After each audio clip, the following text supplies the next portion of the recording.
ሰላም ወደዚህ ጥንቅር እንኳን በደህና መጣችሁ። ዛሬ በጣም ወደሚገርም ጉዳይ ነው የምንገባው። ይሄውም በኢትዮጵያ ኦርቶዶክስ ተዋሕዶ ቤተክርስቲያን ጥንታዊ እና ጥልቅ የአስተምህሮ ትርጓሜ በሆነው አንድምታ አማካኝነት ነው ምንጓዘው። ትኩረታችን ደግሞ በዮሐንስ ወንጌል ምዕራፍ 1 ላይ የሚገኘው የመጥምቁ ዮሐንስ ምስክርነት ላይ ነው እና ይሄ ትርጓሜ ከቃሉ በስተጀርባ ያሉትን ምስጢራት እንዴት እንደሚገልጥልን አብረን እናያለን። እንግዲህ ታሪኩ በሙሉ የሚጀምረው በአንዲት ጥያቄ ነው። ቀላል ትመስላለች፣ ግን አይደለችም። አንተ ማን ነህ? የሃይማኖት መሪዎች ናቸው በምድረ በዳ ላገኙት ለዚህ ምስጢራዊ ሰው ይችን ጥያቄ ያቀረቡት። እና ይህ ጥያቄ ቀላል ይመስላል እንጂ እጅግ በጣም ጥልቅ የሆኑ ምስክርነቶችን የሚገልጥ የምስክርነት በር ነው የከፈተው። እሺ፣ የመጀመሪያው ክፍላችን በምድረ በዳ የተሰማው ድምፅ ይላል። እዚህ ላይ የሚገርመው ነገር ኢየሱስ ማን እንደሆነ ከመረዳታችን በፊት መጀመሪያ መጥምቁ ዮሐንስ ማን እንዳልሆነ ነው መረዳት ያለብን። ማንነቱ የሚገለጠው እሱ ያልሆነውን ነገር በመናገር ነው። በጣም የሚገርም አካሄድ። እናም የዮሐንስ የመጀመሪያው ምላሽ ራሱን ዝቅ ማድረግ ነው። ሕዝቡ ሁሉ ይሄ ሰው መሲሁ ይሆን እንዴ ብሎ እያሰቡ በነበረበት ሰዓት እሱ ምንም ሳያመነታ እኔ ክርስቶስ አይደለሁም ብሎ በቃ የተፈጠረውን የተሳሳተ ግምት ወዲያውኑ ነው የሚያስተካክለው። ይሄ ነገር በራሱ ምስክርነቱ ምን ያህል እውነተኛና ከራሱ ክብር ይጸዳ እንደሆነ ቁልጭ አድርጎ ያሳያል። እሺ፣ ይህንን ነገር አንድምታው እንዴት እንደሚያብራራውን ስናይ ደግሞ በጣም ይገርማል።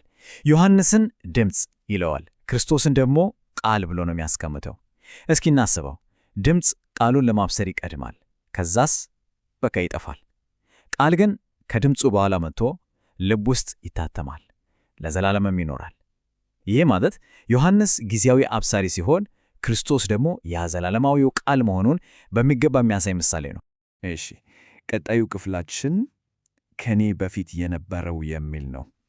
እንግዲህ ዮሐንስ ማን እንዳልሆነ በደንብ ከተረዳን አሁን ምስክርነቱ ወደ ዋናው ጉዳይ እየገባ ነው ማለት ነው። ሊያበስሮ የመጣው አካል ማን እንደሆነ መግለጥ ይጀምራል።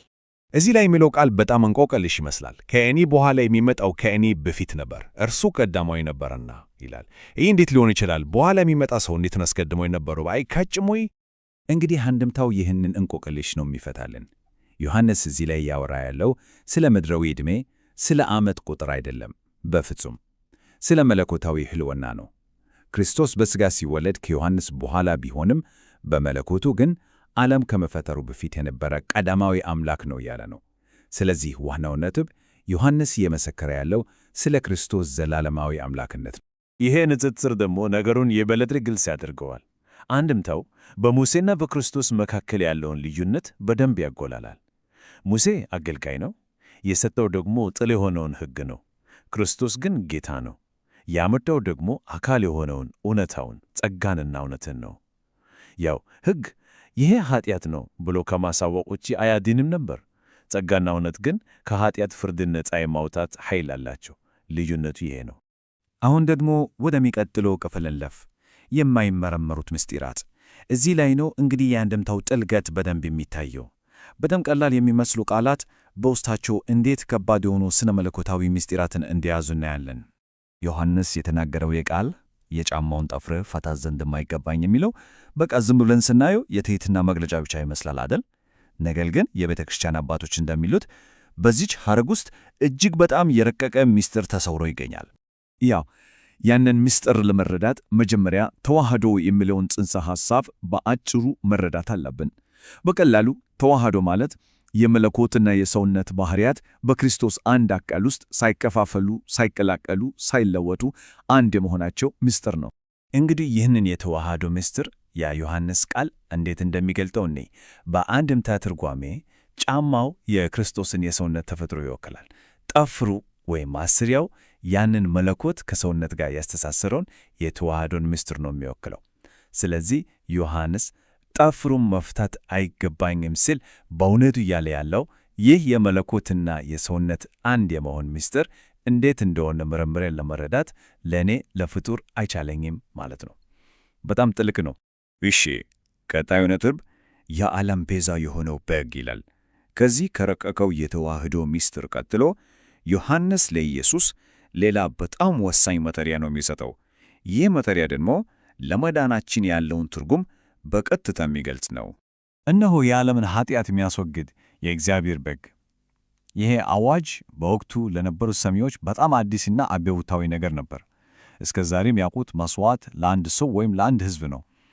አሁን ግን ለመላው ዓለም ኃጢአት የሚሆን መሥዋዕት መኖሩን ነው ያወጀው።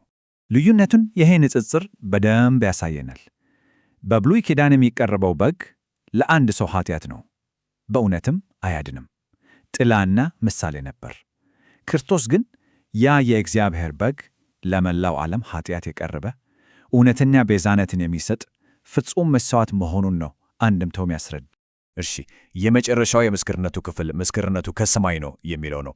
እንግዲህ ዮሐንስ ይህንን ሁሉ የሚገርም ነገር የሚናገርበት ሥልጣን ከየት እንደመጣ ነው እዚህ ላይ የሚያረጋግጠው። አሁን ይህ በጣም ያስገርማል። ዮሐንስና ኢየሱስ እኮ በሥጋ ዘመዳሞች ናቸው። ግን ዮሐንስ ምን አለ? እኔም አላውቀውም ነበር። ይህ እንዴት ሊሆን ይችላል? ምን ለማለት ፈልጎ ነው? አሁንም አንድምታው ነው ምስጢሩን የሚፈታው። ዮሐንስ ይህንን ሲል ጌታን ጭራሽ አያውቀውም ለማለት አይደለም። ዋናው ነጥቡ የምመሰክርለት በሥጋ ዘመዴ ስለሆነ እንዳይመስላችሁ በዝምድና አይደለም የሚመሰክረው። እኔ የማውቀው የምመሰክረው አብ በሰጠኝ ሰማያዊ ምልክት ነው ማለቱ ነው። ይሄ ደግሞ ምስክርነቱ ከሰው ወገንተኝነት የጸዳ ሙሉ በሙሉ መለኮታዊ መሆኑን ያረጋግጥ። እሺ፣ ያ ሰማያዊ ምልክት ምንድን ነው? በዮርዳኖስ ወንዝ የተገለጠው የቅድስት ሥላሴ ምስጢር ነው። አብ ከሰማይ የምወደው ልጄ ይሄ ነው ብሎ መሰከረ። ወልድ በውሃ ውስጥ ተጠመቀ። መንፈስ ቅዱስ ደግሞ በርግብ አምሳል ወረደ። ይሄ ነበር እንግዲህ ለዮሐንስ የተሰጠው የማያዳግም መለኮታዊ ማረጋገጫ። መንፈስ ቅዱስ በርግብ አምሳል መውረዱም እንዲሁ አይደለም፣ የራሱ ትርጉም አለው። ያው በኖህ ዘመን ርግብ የጥፋት ውሃ ማብቃቱንና የሰላምን ዜና ይዛ እንደመጣች፣ አሁንም መንፈስ ቅዱስ በርግብ አምሳል መውረዱ የኃጢአት ዘመን አልፎ በእግዚአብሔርና በሰው መካከል ሰላምና እርቅ መጀመሩን የሚያበስር ምልክት ነው። ከዚህ ሁሉ ሰማያዊ ማረጋገጫ በኋላ እንግዲህ ዮሐንስ ምስክርነቱን በዚህ ኃይለኛ ቃል ነው የሚደምድመው። እኔም አይቻለሁ፣ እርሱም የእግዚአብሔር ልጅ እንደሆነ መስክሬአለሁ። በቃ የተላከበት ዓላማ ይህ ነበር፣ ፍጻሜውም ይህ ነው። እዚህ ላይ ግን በጣም ወሳኝ ነጥብ አለ። አንድምታውም የእግዚአብሔር ልጅ የሚለውን ቃል በደንብ ያብራራሉ። ይህ ማለት ክርስቶስ እንደ ቅዱሳን ሰዎች በጸጋ ልጅነትን ያገኘ የማደጎ ልጅ አይደለም። ይልቁንስ በባህሪው በሕልውናው ከዘላለም ጀምሮ የአብ ልጅ እውነተኛ አምላክ ነው ማለት ነው። የባሕሪ ልጅ ማለት ይሄ ነው።